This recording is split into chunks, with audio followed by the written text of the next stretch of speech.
হরে কৃষ্ণ। সকলের চরণে জানাই সশ্রদ্ধ প্রণিপাত। আপনাদের সবাইকে জানাই দৈনিক গীতামৃতের 139তম পর্বে সুস্বাগতম, কৃষ্ণপ্রীতি এবং শুভেচ্ছা। দৈনিক গীতামৃতের আজকের এই পর্বে আমি আপনাদের নিকট আলোচনা করব ভগবদ্গীতার 3য় অধ্যায়ের 34 বা 34তম শ্লোক নিয়ে। আপনারা সকলে ধৈর্য ও মনোযোগের সহিত সম্পূর্ণ ভিডিওটি শেষ পর্যন্ত দেখুন, সেই সাথে শ্লোকের মাহাত্ম্য ও তাৎপর্য হৃদয়ঙ্গম করার প্রচেষ্টা করুন। আমি শুরু করছি, আপনারা সাথেই থাকুন। ওম নমো ভগবতে বাসুদেবায়, ওম নমো ভগবতে বাসুদেবায়, ওম নমো ভগবতে বাসুদেবায়। শ্রীমদ্ ভগবদ গীতা 3য় অধ্যায় কর্মযোগ। শ্লোকটি হচ্ছে ভগবান শ্রীকৃষ্ণের। ওম ইন্দ্রিয়স্যেন্দ্রিয়স্যার্থে রাগদ্বেষৌ বিয়বস্থিতৌ তয়র্ন বশমাগচ্ছেৎ তৌ হিয়স্য পরিপন্থিনৌ। আবার পাঠ করছি।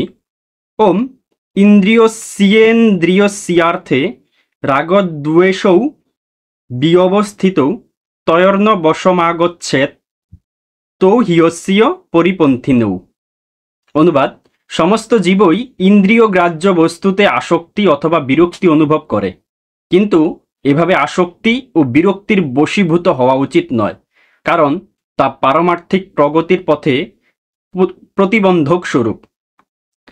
এই শ্লোকে ভগবান অর্জুনের নিকট বলছেন যে ইন্দ্রিয় দ্বারা যে বিষয়গুলো অনুভব হয়, সমস্ত জীবে হয়তোবা সেটাতে আসক্ত হয়, নয়তোবা সেটাতে বিরক্ত হয়, কিন্তু এভাবে আসক্ত হওয়া কিংবা বিরক্ত হওয়া কোনোটাই উচিত নয়। এটি হচ্ছে পারমার্থিক প্রগতির পথে প্রতিবন্ধক স্বরূপ। তো স্বাভাবিকভাবেই ইন্দ্রিয়ের কোনো ইন্দ্রিয় গ্রাহ্য বা ইন্দ্রিয় দ্বারা গ্রহণ করা হয় যে বিষয়গুলো, সেগুলোর প্রতি প্রতিটা মানুষের বা প্রতিটা জীবেরই হয় আসক্তি অনুভব হবে, না হয় বিরক্তি অনুভব হবে। কিন্তু কৃষ্ণ ভাবনামৃতের পথে বা পারমার্থিক প্রগতির পথে সেই বিষয়টা কখনো করা যাবে না, কারণ এখানে প্রতিটি ইন্দ্রিয় কেবল ভগবান শ্রীকৃষ্ণের প্রেমময়ী সেবায় নিযুক্ত হবে। সেটা নিজের আসক্তি দ্বারাও হতে পারে, বিরক্তি দ্বারাও হতে পারে। তো কৃষ্ণ ভাবনামৃতে কেবলমাত্র ভগবানের সন্তুষ্টি বিধানের জন্য কার্য করা হবে। ইন্দ্রিয়কেও ভগবানের সেবায় নিয়োজিত করতে হবে। সেক্ষেত্রে ভগবানের জন্য করা কাজটা যদি আসক্তি স্বরূপ হয় তাহলেও করতে হবে, বিরক্তি স্বরূপ হলেও সেটা করতে হবে। অর্থাৎ আসক্তি এবং বিরক্তির ঊর্ধ্বে চলে যেতে হবে, আর আসক্তি এবং বিরক্তির ঊর্ধ্বে চলে যাওয়াটাই হচ্ছে কৃষ্ণ ভাবনাময়। এই বিষয়টা আমরা বুঝতে পারলাম। অর্থাৎ আমাদের ইন্দ্রিয়কে নিয়ন্ত্রণ করতে হবে। ইন্দ্রিয় কোনো কিছুতে আসক্ত হবে সেটাও ভালো নয়, কোনো কিছুতে বিরক্ত হবে সেটাও ভালো নয়। আসক্তি এবং বিরক্তি দুটোর ঊর্ধ্বে যেতে হবে। কেবলমাত্র ভগবানের জন্য কাজ করতে হবে, ভগবানের জন্য সবকিছু করতে হবে। এখন সেটা নিজের ভালো লাগুক কিংবা না লাগুক, ভগবানের সন্তুষ্টি বিধানার্থে সবকিছু করতে হবে। এই বিষয়টা আমরা বুঝতে পারলাম। আবার এই শ্লোকের মাধ্যমে ভগবান অর্জুনকেও যুদ্ধের জন্য প্ররোচনা প্রদান করছেন, যুদ্ধের জন্য পরামর্শ প্রদান করছেন, যেন সে ভগবানের জন্য যেহেতু কাজ করছে, ভগবানের আদেশ সে পালন করবে।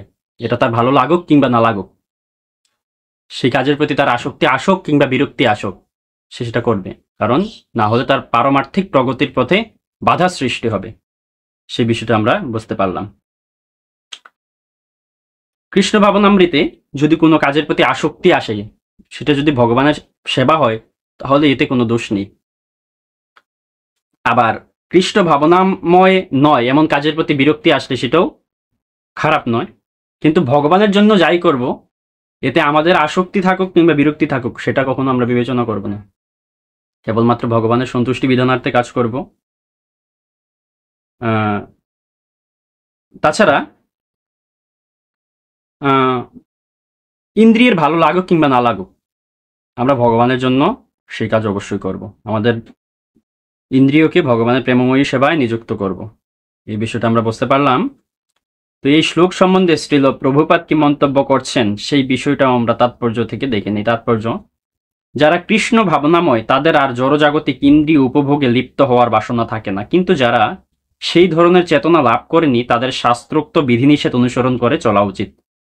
উচ্ছৃঙ্খল ইন্দ্রিয় তর্পণই জড়বন্ধনের কারণ, কিন্তু শাস্ত্রের বিধিনিষেধগুলি অনুসরণ করে চললে আর ইন্দ্রিয় গ্রাহ্য বিষয়ের দ্বারা আবদ্ধ হতে হয় না। যেমন যৌন সম্ভোগ প্রতিটি বদ্ধ জীবাত্মার জন্য অপরিহার্য এবং যৌন সম্ভোগ বিবাহ বন্ধনের মাধ্যমে চরিতার্থ করতে অনুমোদন করা হয়েছে।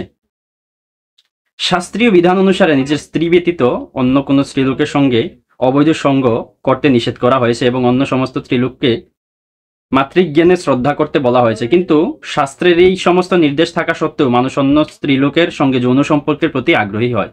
এই ধরনের প্রবণতাগুলি দমন করতে হবে, তা না হলে সেগুলি আত্মোপলব্ধির পথে দূরতিক্রম্য প্রতিবন্ধক হয়ে দাঁড়াবে। জড়দেহটি যতক্ষণ আছে ততক্ষণ তার প্রয়োজনগুলিও মেটাতে হবে, কিন্তু তা করতে হবে শাস্ত্রের বিধিনিষেধ অনুসারে। আর তা সত্ত্বেও আমাদের এই ধরনের বৈধতারূপ নিয়ন্ত্রণের উপর নির্ভর করা উচিত নয়। রাজপথেও যেমন দুর্ঘটনা ঘটার সম্ভাবনা থাকে, তেমনি শাস্ত্রের বিধিনিষেধের দ্বারা ইন্দ্রিয়তর্পণ নিয়ন্ত্রিত হওয়া সত্ত্বেও পথভ্রষ্ট হবার সম্ভাবনা থাকে। তাই আসক্তিরহিত হয়ে এই সমস্ত বিধিনিষেধগুলি পালন করতে হবে। যথেষ্ট সতর্কতা অবলম্বন করা সত্ত্বেও সবথেকে নিরাপদ রাজপথেও বিপন্মুক্ত থাকার নিশ্চয়তা কেউই প্রদান করতে পারে না। বহুকাল ধরে এই জড় প্রকৃতির সংসর্গের ফলে আমাদের ইন্দ্রিয় সুখভোগ করবার ইচ্ছা অত্যন্ত প্রবল। তাই নিয়ন্ত্রিত ইন্দ্রিয় সুখভোগ করলেও প্রতি পদক্ষেপেই অধপতিত হবার সম্ভাবনা থেকে যায়। তাই নিয়ন্ত্রিতভাবে ইন্দ্রিয় তর্পণের আসক্তিও অবশ্যই সর্বতভাবে বর্জনীয়। কিন্তু কৃষ্ণ ভাবনাময় আসক্ত হয়ে বা ভগবান শ্রীকৃষ্ণকে ভালোবেসে সর্বদা তার সেবায় ব্রতী হলে অচিরে ইন্দ্রিয়গত কার্যকলাপ থেকে মুক্ত হওয়া যায়। তাই কোনো অবস্থাতে কৃষ্ণ ভাবনা থেকে বিরত হওয়া উচিত নয়। সব রকমের আসক্তি থেকে মুক্ত হওয়ার উদ্দেশ্য অন্তিমে কৃষ্ণ ভাবনামৃতের স্তরে স্থিত হওয়া। তো এই শ্লোক থেকে আমরা যে বিষয়টা বুঝতে পারলাম সেটা হচ্ছে ইন্দ্রিয় গ্রাহ্য বিষয়ে আসক্তি অথবা বিরক্তি অনুভব করে সমস্ত জীব। কিন্তু এভাবে আসক্ত হওয়া কিংবা বিরক্ত অনুভব করা উচিত নয়, কারণ তা হচ্ছে কৃষ্ণ ভাবনামৃতের পথে বা পারমার্থিক প্রগতির পথে প্রতিবন্ধক স্বরূপ। ইন্দ্রিয়কে যখন আমরা ভগবানের প্রেমময়ী সেবায় নিযুক্ত করব, তখন ভগবান যেই কার্য করলে সন্তুষ্ট হবে আমরা সেই কাজ করতে বাধ্য থাকব। সেই কাজের প্রতি আমরা যদি আসক্তও হই কিংবা বিরক্তও হই, আমাদের উদ্দেশ্য থাকবে ভগবানকে সন্তুষ্ট করা, আমাদের মানসিক অবস্থা যেমনটাই হোক না কেন। তবে ভগবানের সেবাকে আসক্তিতে পরিণত করা কখনোই দোষ নয়, এবং ভগবান বিহীন সমস্ত কার্যক্রমকে বিরক্তিতে অনুভব করা দোষের কিছুই নয়। এই বিষয়টা আমরা বুঝতে পারলাম। তো এতক্ষণ ধৈর্য ধরে আমাদের সাথে থাকার জন্য এবং মনোযোগ সহকারে গীতামৃত শ্রবণের জন্য আপনাদের সবাইকে জানাই অসংখ্য ধন্যবাদ, বিশেষ কৃতজ্ঞতা, প্রণাম। তো এই শ্লোক পাঠে, উচ্চারণে, অনুবাদ প্রকাশে, তাৎপর্য বিশ্লেষণে কিংবা মন্তব্য প্রদর্শন সহ যে কোনো কিছুতে কোনো রকম ভুল ত্রুটি বা কোনো কিছুর অভাব থেকে থাকলে আপনারা সেটা ক্ষমাসুন্দর দৃষ্টিতে দেখবেন। আপনাদের সহিত দেখা হচ্ছে পরবর্তী পর্বে, পরবর্তী ভিডিওতে, পরবর্তী শ্লোকের পর্যালোচনায়।